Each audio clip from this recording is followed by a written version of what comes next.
오늘 성탄주일에 주시는 하나님의 말씀은 마태복음 2장 1절로 12절까지의 말씀입니다.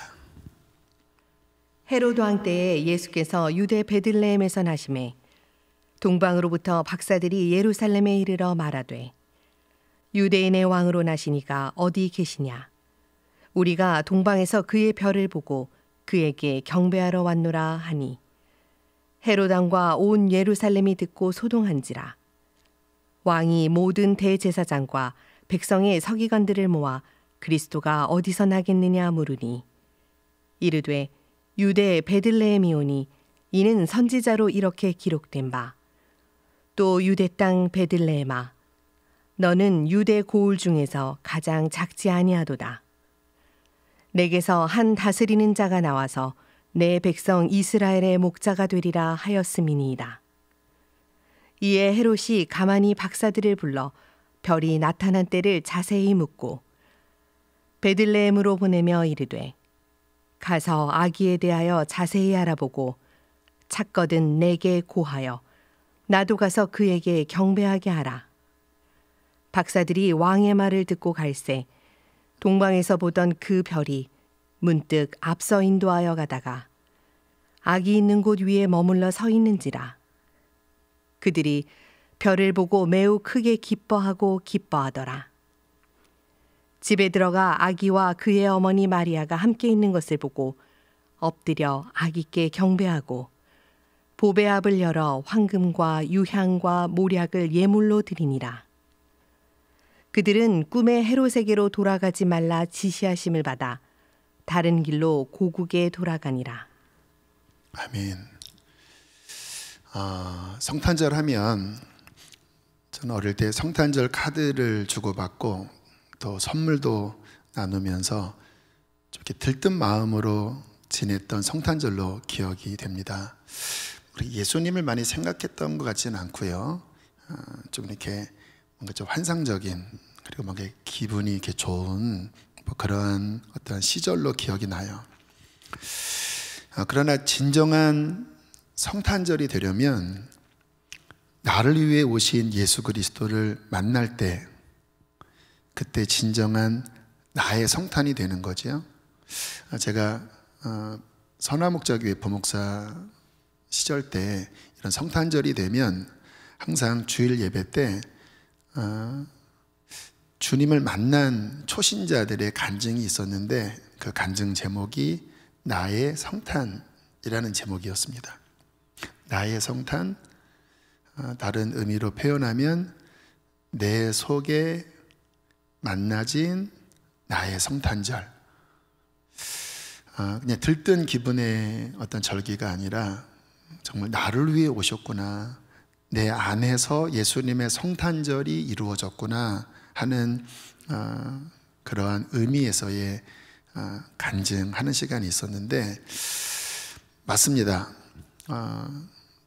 정말 성탄절이 되려면 성탄의 주인공이신 예수님을 만날 때 나의 성탄절이 되는 거죠. 자, 오늘 성경 말씀을 보면 예수님의 탄생을 실제로 경험한 또는 경험할 뻔한 사람들의 이야기가 나와요. 좀 참 저는 묘한 게 마태복음 강해를 그냥 순서대로 쭉 해왔는데 의도하지 않게 성탄주일에 오늘 본문이 이렇게 연결이 됐어요. 그래서 참 묘하다 하는 생각을 하고 있는데 오늘 읽은 말씀에 보면 그 예수님의 탄생하신 바로 그 시점에 예수님을 만난 사람 또는 만날 뻔한 사람들의 이야기가 나와요. 자, 먼저는 동방박사에 대한 부분인데 오늘 본문 1절로 2절에 이와 같은 말씀이 나옵니다. 헤롯 왕 때에 예수께서 유대 베들레헴에서 나심에 동방으로부터 박사들이 예루살렘에 이르러 말하되 유대인의 왕으로 나시니가 어디 계시냐? 우리가 동방에서 그의 별을 보고 그에게 경배하러 왔노라 하니. 자, 헤롯 왕 다스리던 시절에 예수님께서 탄생하셨는데 참 신비하게 멀리 동방에 있었던 어떠한 사람들이 예수님의 탄생을 미리 알고 찾아온 거예요. 과연 이 사람들이 누구일까? 이들은 어떻게 예수님의 탄생을 미리 알 수 있었을까? 굉장히 궁금한 말씀입니다. 성경의 이 동방박사들에 대한 이야기가 여기에만 나와요. 이 박사는 우리가 좀 헷갈리면 안 되는 게요, 닥터가 아닙니다. 이 박사를 NIV 버전으로 보면 와이즈맨, 지혜자, 또 여러분 성경 아래에 보면 아마 주석이 달려 있을 거예요. 점성가라고. 하늘의 별자리를 연구하던 점성가 또는 그 당시에 지혜자.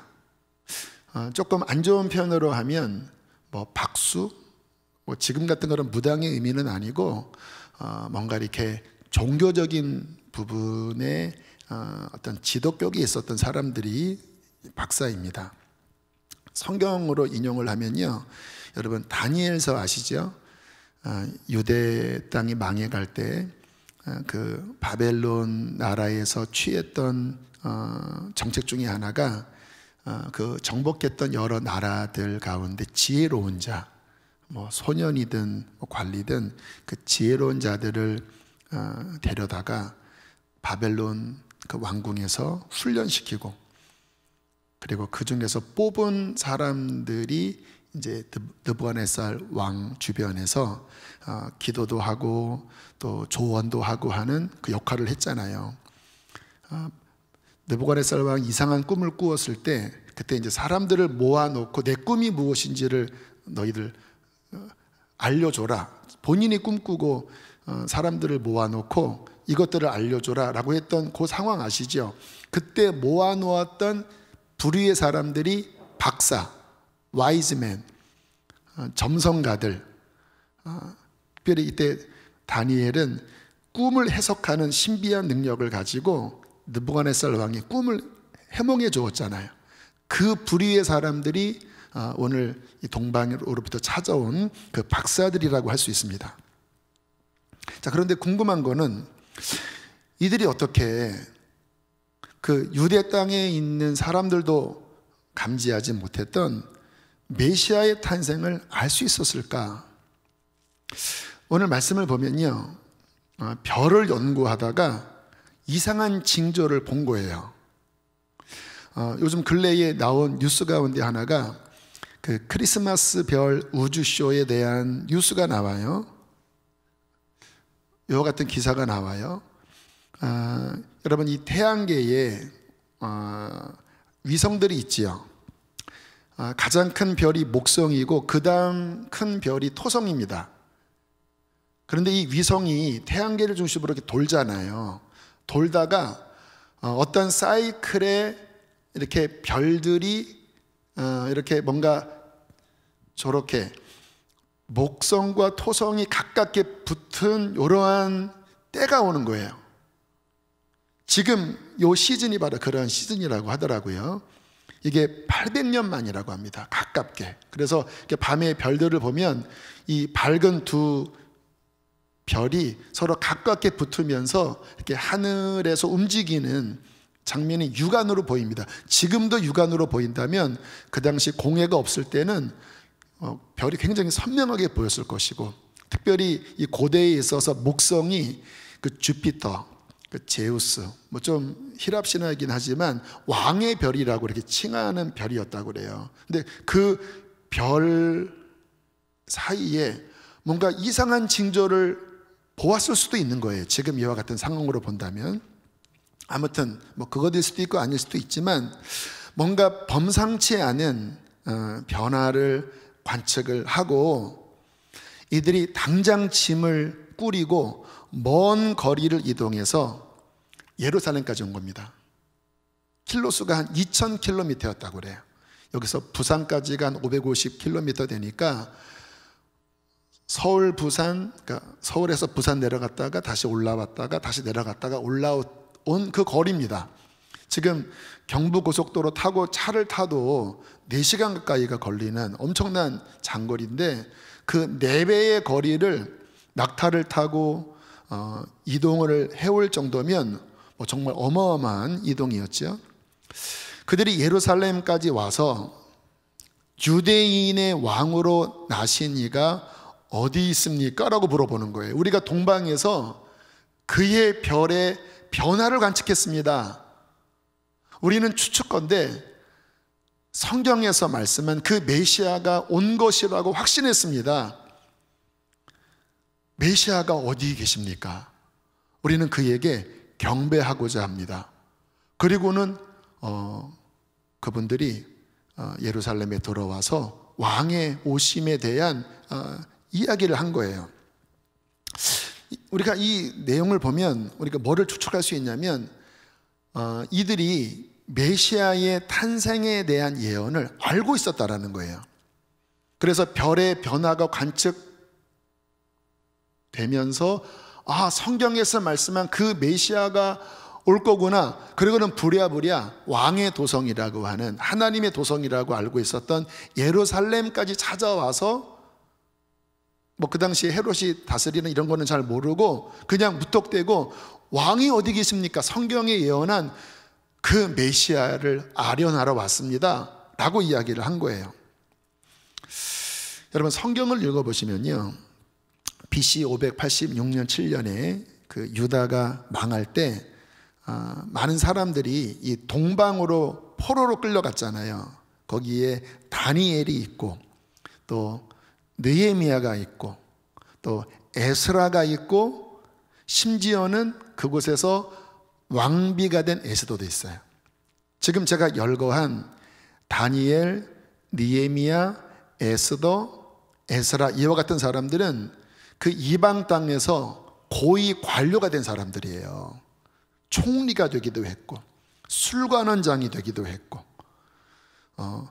그곳에 있는 많은 고위직에게 성경을 가르치는 사람이 에스라였어요. 왜냐하면 저는 요즘도 느끼는 게 이 성경책이 있죠. 올해도 지금 이제 5번째를 읽고 있는데 오늘날 성경을 읽어도요, 너무 오묘하고 이 창세기부터 계시록까지 흐름이 너무 이렇게 정확무오한 그러한 하나님의 계시를 담고 있어서 저는 읽을 때마다 요즘도 놀라거든요. 근데 그 당시에 그들이 믿고 있었던 이방신, 또 그 이방신을 섬길 때 만든 여러 그 경전들, 이방신들의 경전이 있잖아요. 조잡하기 짝이 없습니다. 지금도 히랍 신화나 그런 거를 보면 굉장히 이렇게 조잡해요. 그런데 포로로 끌려온 유대인들이 읽은 성경을 보니까 천지를 창조하신 하나님, 역사를 이끄시는 하나님, 그 하나님의 예언의 성취, 이러한 것들을 에스라를 통하여, 느헤미야를 통하여, 다니엘을 통하여 접해 들었을 때 알아보는 게 있잖아요. 이방 사람들 중에 뭔가 진리를 찾는 사람들 안에 큰 감동과 영향력을 준 거예요. 그래서 이방 땅에 이 포로로 끌려간 이들을 통하여 하나님을 믿는 사람들이 적지 않았습니다. 그 가운데 이 동방 박사들은 그 같은 영향을 받고 구약 성경도 읽고 또 유일신이신 하나님을 마음속에 믿고 유대인들처럼 뭔가 메시아를 기다리는 그러한 마음을 가진 현자들, 그러한 마음을 가진 하늘의 별들을 연구하는 사람들이 있었다라는 거예요. 여러분, 이게 지금 역사의 이야기입니다. 제가 이렇게 인위적으로 만든 이야기가 아니라 실제 역사의 이야기예요. 자, 오늘 이 먼 거리에서 온 이들은 어느 정도의 신앙인지는 모르지만 하나님을 알고 믿고 있었던 사람이고, 특별히 이사야서 같은 경우에 메시아에 대한 예언이 굉장히 많거든요. 그 성경을 읽으면서 그 성경 안에 나타난 만왕의 왕이 오실 것에 대한 약속을 알고 있었던 사람이었다라는 거예요. 특별히 이사야서에 나오는 그 메시아에 대한 예언, 이 동방 박사들이 알고 있었던 알고 있을 것이라고 추측됐던 예언들 한 두 가지를 보면요, 이사야 9장 6절 7절, 이는 한 아기가 우리에게 낳고 한 아들을 우리에게 주신 바 되었는데 그의 어깨에는 정사를 메었고, 이 정권이라는 거예요. 그의 이름은 기묘자라, 모사라, 전능하신 하나님이라, 영존하시는 아버지라, 평강의 왕이라 할 것임이라. 그의 정사와 평강의 더함이 무궁하며 또 다윗의 왕자와 그의 나라에 군림하여 그 나라를 굳게 세우고 지금 이후로 영원히 정의와 공의로 그것을 보존하실 것이라. 만군의 여호와 열심히 이를 이루시리라. 무슨 내용입니까? 진짜 왕이 오신다라는 거예요. 그가 다스릴 때 놀라운 하나님의 평강이 임할 것이라고 하는 메시아에 대한 예언이지요. 이사야 11장 10절 함께 읽어보실까요? 시작. 그날에 이새의 뿌리에서 한 싹이 나서 만민의 기치로 설 것이요 열방이 그에게로 돌아오리니 그가 거한 곳이 영화로우리라. 이새의 뿌리, 다윗의 아버지지요. 그 다윗의 혈통에서 한 싹이 날 텐데 유대인의 왕일 뿐만 아니라 만민의 기치로 설 것이요 열방, 온 민족이 하나님께로 돌아오는 구원의 역사가 일어날 텐데 그가 거한 곳, 예루살렘이라고 할 수 있겠죠. 다윗이 거했던 시온성, 그가 거한 곳이 영화로우리라. 이와 같은 예언들이 유대인뿐만 아니라 신심을 가진 그러한 현자들 안에서도 회자되고 있었고, 하나님을 영접한 이방인들 가운데 이와 같은 예언을 믿고 사모하는 부류의 사람들이 있었다라는 거예요. 오늘 동방 박사들이죠. 2000km나 걸어서 왔다면, 낙타를 타고 왔다면 보통 신심이 아니잖아요. 그러니까 그 별의 변화를 보고 오셨구나, 이 메시아의 예언이 성취되었구나, 그가 거한 곳이 영화로우리라. 그래, 다윗의 도성인 예루살렘에 우리 어서 가자. 그리고는 2000km나 이동해서 예루살렘에 와서 유대인의 왕으로 나신 이가 어디 계십니까? 다시 한번 보세요. 오늘 본문 2장 1절로 2절 함께 크게 읽겠습니다. 헤롯 왕 때에 예수께서 유대 베들레헴에서 나심에 동방으로부터 박사들이 예루살렘에 이르러 말하되 유대인의 왕으로 나신 이가 어디 계시냐? 우리가 동방에서 그의 별을 보고 그에게 경배하러 왔노라 하니. 왕의 도성에 와서 그분이 어디 계십니까? 우리는 그분을 고대하고 있습니다. 이방인이지만 열방이 그에게 소망을 누리라고 했기 때문에 우리는 그분을 고대하고 있습니다. 어서 가서 경배하고 싶습니다 라고 이야기를 한 거예요. 이 말을 들은 헤롯 왕과 그 옆에 있었던 그 성경을 연구하던 서기관들, 또 제사장들 난리가 난 거예요. 왜냐하면 듣보잡이라고 하나요? 듣보잡은 아니구나. 어서 보지도 못한 그 이방인들이 와서 뭐 메시아가 오는 그 징조를 보고 왔다고 하니까 이들이 도대체 이게 뭐야? 이게 뭐야? 그렇게 한 거지요. 그때 옆에 있었던 성경을 연구하는 서기관들이 이제 조언을 해줍니다. 메시아가 온다면 그는 이 예루살렘에서 태어나는 게 아니라 베들레헴에서 태어날 겁니다. 그러면서 그 성경의 예언의 이야기를 해줍니다. 우리 5절 6절 함께 읽겠습니다. 시작. 이르되 유대 베들레헴이오니 이는 선지자로 이렇게 기록된 바 또 유대 땅 베들레헴아 너는 유대 고을 중에서 가장 작지 아니하도다. 내게서 한 다스리는 자가 나와서 내 백성 이스라엘의 목자가 되리라 하였음이니이다 라고 조언을 해줘요. 번지수 잘못 찾았습니다. 베들레헴에서 출생할 겁니다. 왜? 성경 지식이 있었으니까.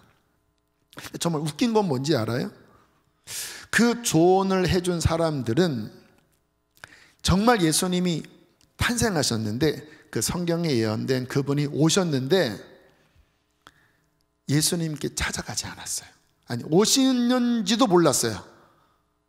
오히려 이방인들은 2000km나 걸어서 왔는데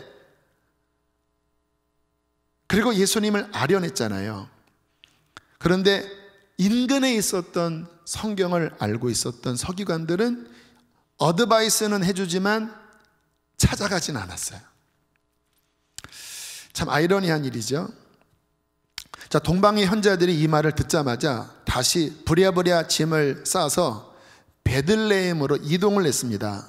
성경은 이렇게 말씀을 합니다. 9절 10절 함께 읽습니다. 시작. 박사들이 왕의 말을 듣고 갈새 동방에서 보던 그 별이 문득 앞서 인도하여 가다가 악이 있는 곳 위에 머물러 서 있는지라 그들이 별을 보고 매우 크게 기뻐하고 기뻐하더라. 다시 그 별의 징조가 보였던 것 같고, 아기가 태어난 그 베들레헴 마구간이겠지요. 그곳에 별빛이 비추는 것을 보고 오늘 성경에 보니까 박사들이 기뻐서 어쩔 줄 몰랐다고 말씀을 해요. 무슨 이야기인지 아세요? 정말 깊은 마음속에 왕을 배웁기를 사모하는 열망이 있었다는 거예요. 제가 지난주에 그 말씀을 드렸나요? 교회에 나오는 분들 중에 처음부터 주님 만나는 분이 있고 오래 교회 다녀도 주님 잘 못 만나는 분이 있다고 그랬잖아요. 그 원인 중에 하나가 저는 이런 부분이라고 생각해요. 정말 깊은 마음 안에 교회를 처음 나왔지만 정말 그 하나님을 향한 목마름이 있는 사람들이 있더라고요. 그분들은 오자마자 하나님 말씀을 듣고 이렇게 회심하고 성령의 임재를 받는 분들이 계셔요. 근데 그 원인 중에 하나가 그 깊은 곳에 있는 목마름. 이 동방박사들 안에 정말 왕을 배웁기를 원하는 그 메시아의 탄생을 갈망하는 목마름, 그 목마름 때문에 먼 거리를 이동했고 그리고 아기를 보았을 때 너무 기뻐했다고 성경은 말씀해요.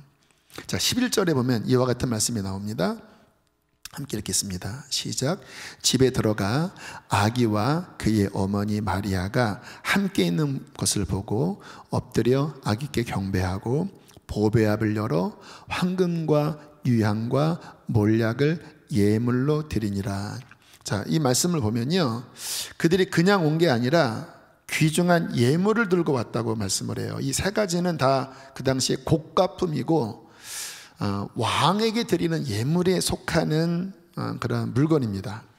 그러니까 그 예수님을 배웠고 이들이 절을 하잖아요. 마구간에. 그리고 엄청나게 귀한 세 가지 보물을 그 아기께 드리잖아요. 무슨 이야기일까요? 이들은 왕 앞에 온 거예요. 그러니까 이들 마음 안에 예수 탄생에 대한 마음은 정말 만왕의 왕, 나의 왕, 내가 이방인이지만 주님이 나의 왕이십니다 하는 마음으로 예수께 와서 엎드려 절한 거예요. 자, 이방인인데 이들은 주님을 만났지요. 자, 만날 뻔했지만 못 만난 사람들 이야기를 또 말씀을 나눌게요. 오늘 그 당시에 그 유대 땅을 지배하고 있었던 헤롯 왕, 또 그 주변에 함께 있었던 서기관 제사장들, 헤롯이야 그렇다고 치지만 서기관과 제사장들은 예수님이 오셨을 때 그분을 만나지 못했다고 하는 것은 굉장히 아이러니한 일입니다. 그들이 만났어야 되는데. 자, 특별히 헤롯에 대한 부분을 살펴볼 텐데, 제가 한 7년 전에 이에 관한 말씀을 전했는데 이 말씀 노트에서 이렇게 애니메이션 영상으로 이 부분을 편집한 게 있어요. 오늘 어린 아이들도 옆에 있기 때문에 이걸 제가 다시 이렇게 좀 요약을 해서 함께 좀 보여드리도록 할게요. 자, 영상 잠깐 보겠습니다.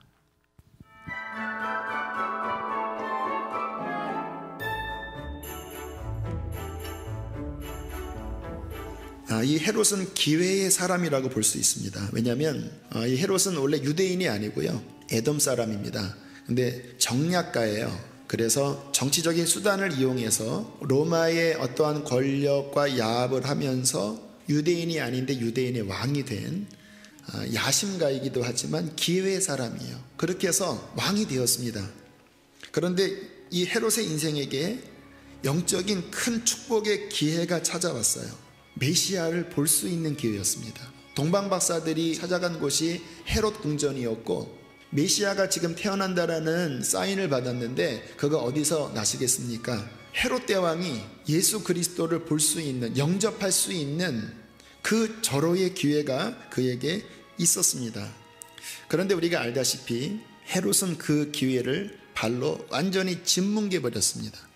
그리고 예수님을 거절했을 뿐만 아니라 예수님을 잡아 죽이려는 악독한 왕의 대명사가 되었어요. 결국 주님을 잡아 죽이지 못하자 수백 명의 아이들을 잡아 죽이는 아주 살인자가 되어버렸습니다.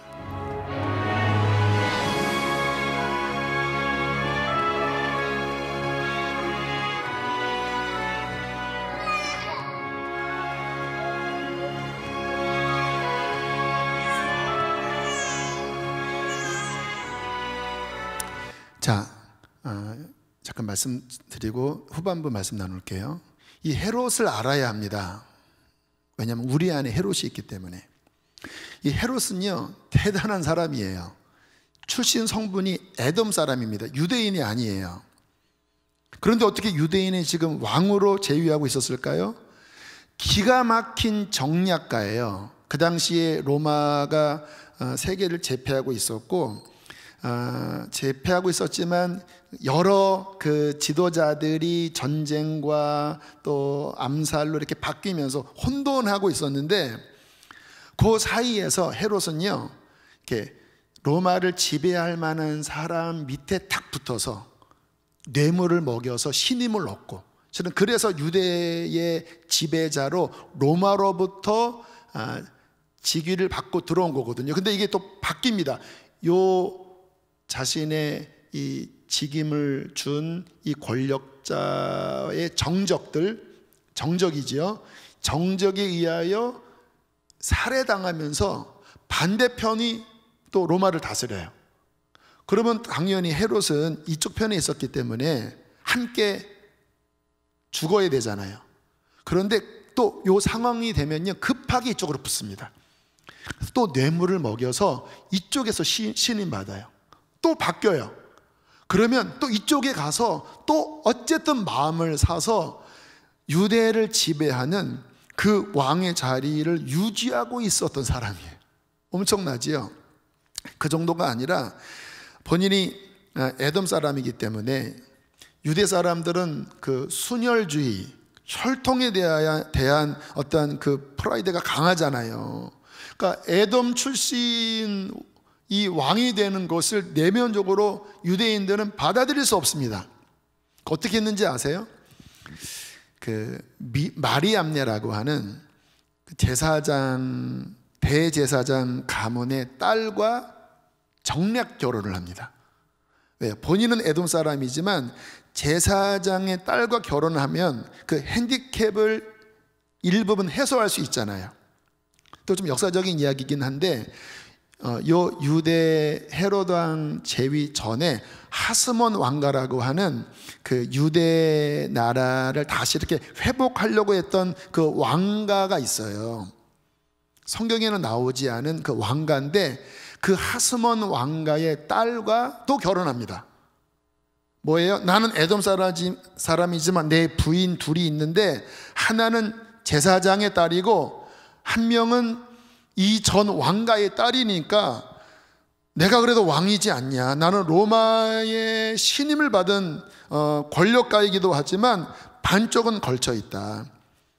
그러다가 이 하스몬 왕가, 그 당시에 사람들로 하여금 그 정통적인 유대의 왕가라고 하는 그 하스몬 왕가의 딸 마리암네라고 그랬죠. 둘 다 이름이 동일 마리암네인데, 마음속에 요 마리암네의 자녀, 본인 자녀입니다. 늘 경계의식이 있는 거예요. 왜? 하스몬 정통 왕가의 후손이기 때문에 혹시 얘네들이 쿠데타를 일으키지 않아? 그래서 부인을 죽이고 자기의 자식까지 죽여버렸어요. 그러니까 자신의 이 야망, 내가 왕인데 이 야망을 위해서라면 부인도 죽이고 자식도 죽이는 사람이에요. 그러면서 자기의 왕위를 유지하고 있었는데, 갑자기 동방으로부터 박사가 오더니 유대인의 왕이 탄생하셨다고 하는 징조를 보고 왔습니다. 이 소리를 들은 헤롯 왕의 마음이 어땠을까요? 그것이 사실인지 아닌지는 모르지만 속이 뒤집어지는 거예요. 자, 다음 영상 계속 이어서 보겠습니다. 왜 헤롯은 예수님을 영접할 수 있는 그 인생의 절호의 기회가 왔었는데 예수님을 영접할 수 없었을까요? 가장 큰 문제는 무엇이었냐면 헤롯이 자신이 왕인데 어디서 굴러온 또 다른 왕이 있느냐 이 말이에요. 내가 왕인데, 내가 내 수단으로, 내가 내 전략으로 내가 왕이 됐는데 어디서 굴러온 것이 이 왕권을 차지하냐 이거예요. 뭐 종교의 왕이든 상관없어요. 내가 왕이야. 내가 왕. 누가 내 왕권을 찬탈하라고 하느냐. 이거 죽여야 되겠구나. 이거 죽여야 되겠구나. 여러분, 예수님을 정말 만나는 사람은 드뭅니다. 왠지 아십니까? 예수님을 정말 만나려면 왕이 뒤바뀌어야 합니다. 요한복음 1장에 말씀하십니다. 저가 자기 땅에 오매 자기 백성이 자기를 영접지 아니하였습니다. 왕이신 그분이 자기 땅에 왔어요. 무엇으로? 왕으로. 그런데 사람이 예수님을 영접지 않았습니다. 무엇으로 영접지 않았습니까? 왕으로. 왜요? 이 속에 헤롯이 있으니까. 내가 왕인데, 내 자아가 왕인데, 내가 내 야망으로 살아왔는데 당신이 나를 돕는, 내 뒤를 밀어주는 그러한 대상은 될 수 있어도 어떻게 내 이 왕의 자리를 당신이 차지하냐. 그러나 영접하는 자, 어떻게 영접합니까? 예수를 왕으로. 예수가 왕으로 영접하려면 어떤 일이 선행이 되어야 합니까? 내가 왕이 되었던 헤롯이 내려앉으셔야 돼요. 헤롯이 물러가야 합니다. 내 자아가 십자가에 못 박혀야 돼요. 예수님이 말씀하십니다. 아무든지 나를 따라오려거든 천국 가려면 너 자신을 부인하고 너 자신의 왕된 것을 부인하고 자기 십자가를 지고 날마다 나를 쫓아야 천국 간다. 많은 분들이 교회를 다니지만 왜 주님을 못 만나는지 아십니까? 주님은 언제나 들어오실 때 그 중심 안에 왕의 자리를 내려놓으라고 말씀하십니다. 너의 자아를 내려놓아라. 너의 열심을 내려놓아라. 너의 의를 내려놓아라. 그게 내려놓지 않고 종교생활을 할 수 있어요. 목사 될 수 있고요, 니고데모 될 수 있고요, 왕이 될 수 있고요, 여러분 교회 수십 년 다닐 수 있어요. 그러나 기억하시기 바랍니다. 꼭 기억하시기 바랍니다. 우리의 자아가 내려오지 않으면 끝내 우리의 주인은 마귀가 될 것입니다. 끝내 우리는 주님 앞에 못 설 거예요.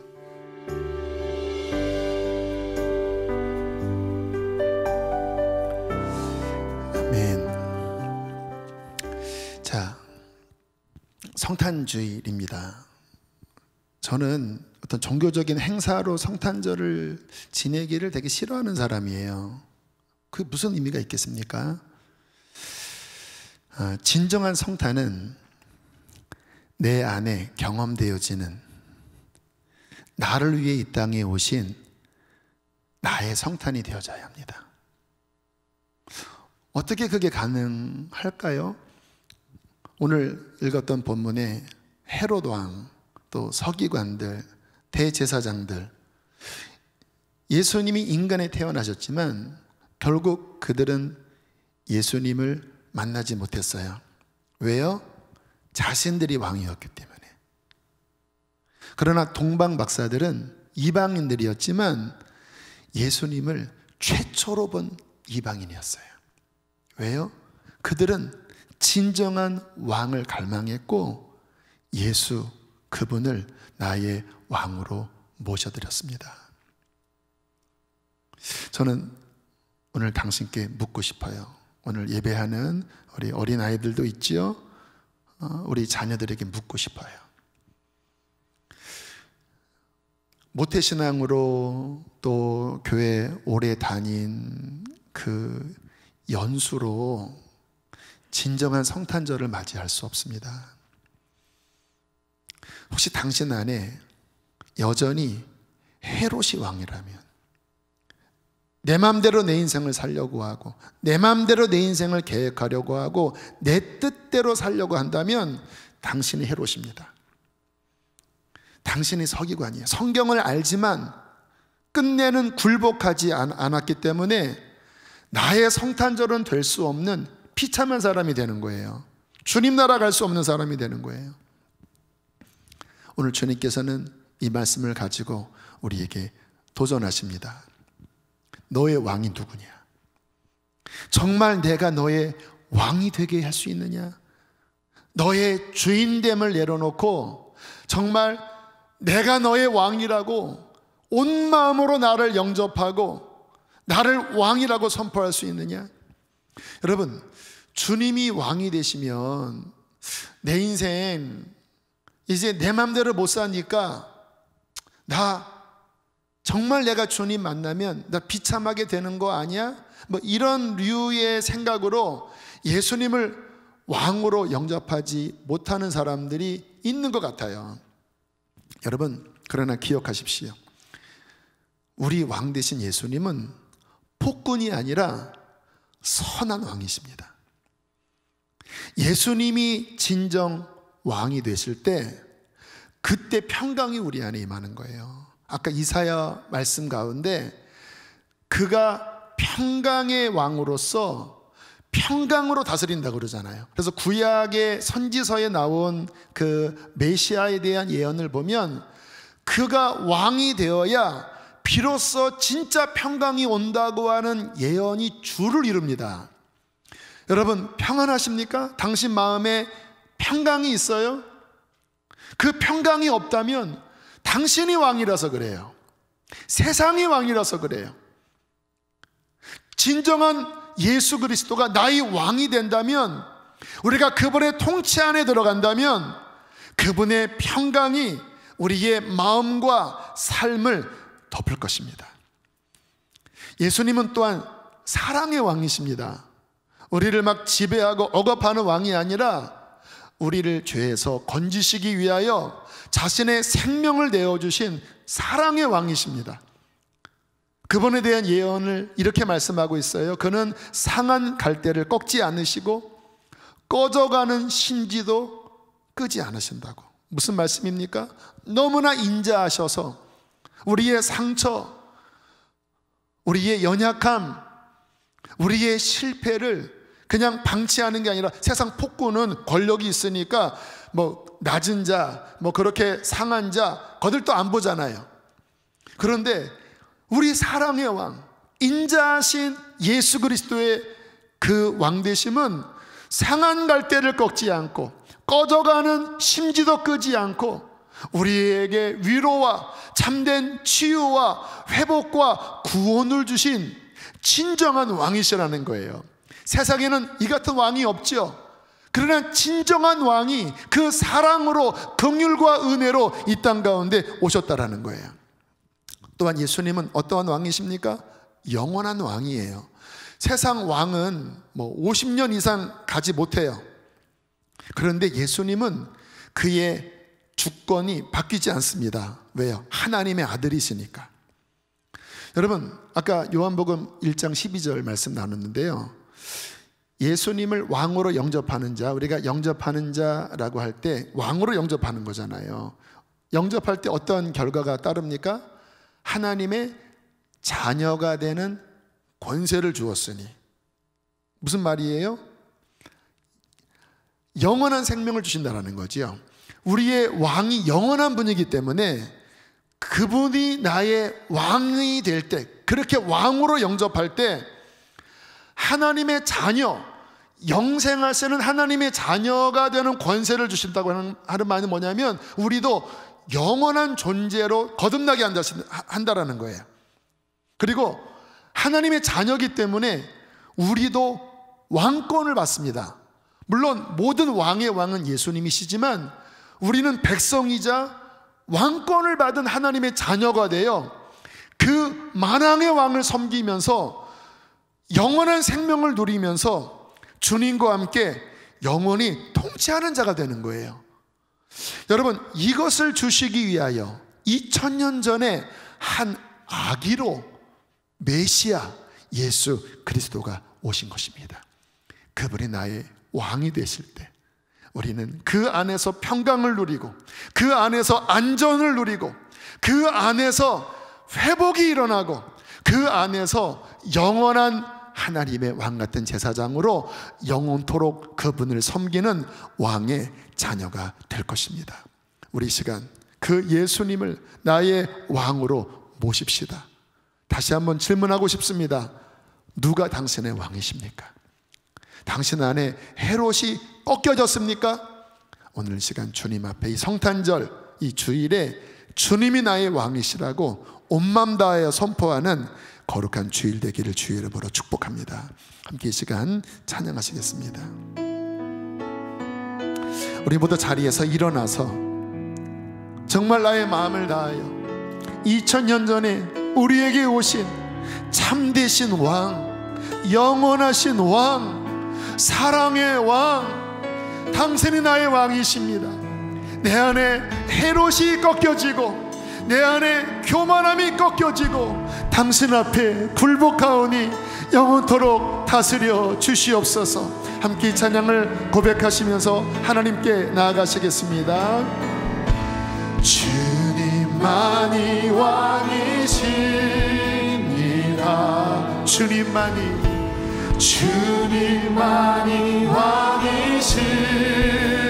왕이십니다. 주님만이 왕이십니다.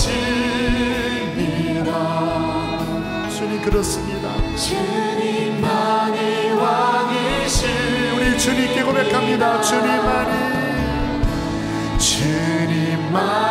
왕이십니다. 주님만이 왕이십니다. 내 삶에 내 삶에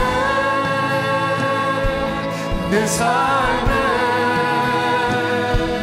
내 삶에 내 삶에 내 삶에 내 삶에 내 삶에 내 삶에 온 땅에 온 땅에 온 땅에 2000년 전에 왕이신 예수가 오셨습니다. 할렐루야.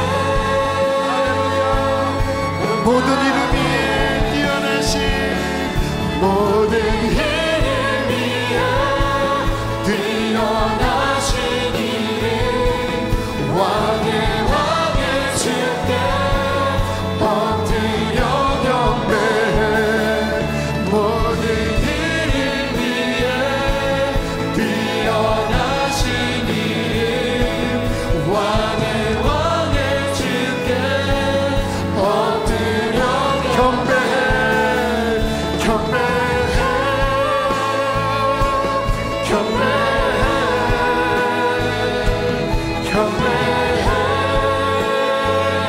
우리 동방 박사들처럼 경배합시다. 경배해.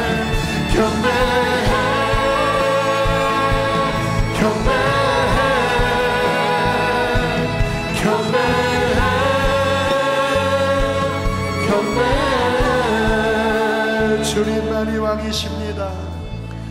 주님만이 왕이십니다. 자아가 꺾여지게 해주십시오. 주님만이 왕이십니다. 고집스러운 헤롯이 꺾여지게 해주십시오. 주님만이 왕이십니다.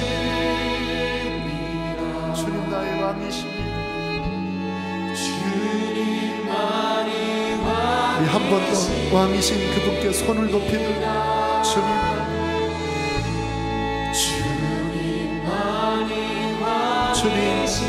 통치하여 주십시오. 주님 다스려 주십시오. 여러분의 마음에 모든 것이 굴복되도록 주님만이 왕이십니다. 여러분의 가정이 주님만이 왕이십니다. 할렐루야. 주님만이 왕이십니다. 기도합시다. 주님, 주님이 나의 왕이심을 내가 이 시간 인정합니다. 주님, 오시옵소서. 통치하여 주십시오. 모든 교만한 것들이 꺾여지게 하시고, 불순종하는 것들이 꺾여지게 하여 주시고, 고집스러운 그 헤롯의 고집이 꺾여지게 하여 주시고, 나를 통치하여 주십시오. 우리의 가정을 통치하여 주시옵소서. 우리 주여 크게 한번 부르시고 기도하시겠습니다. 주여, 주여,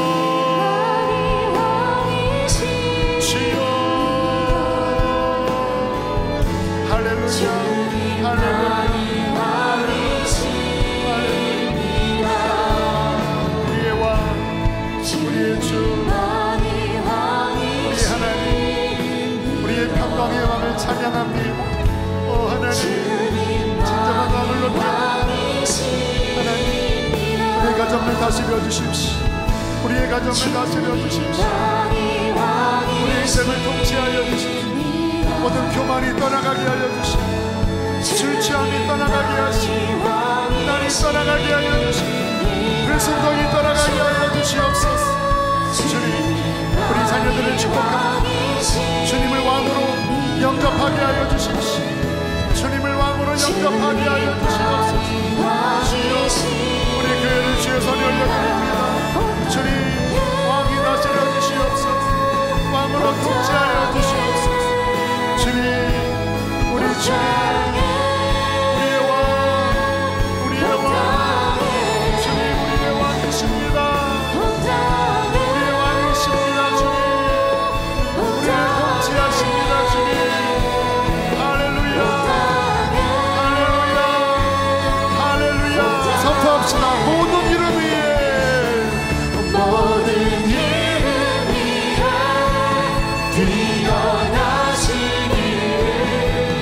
왕의 왕의 주께 엎드려 경배하네.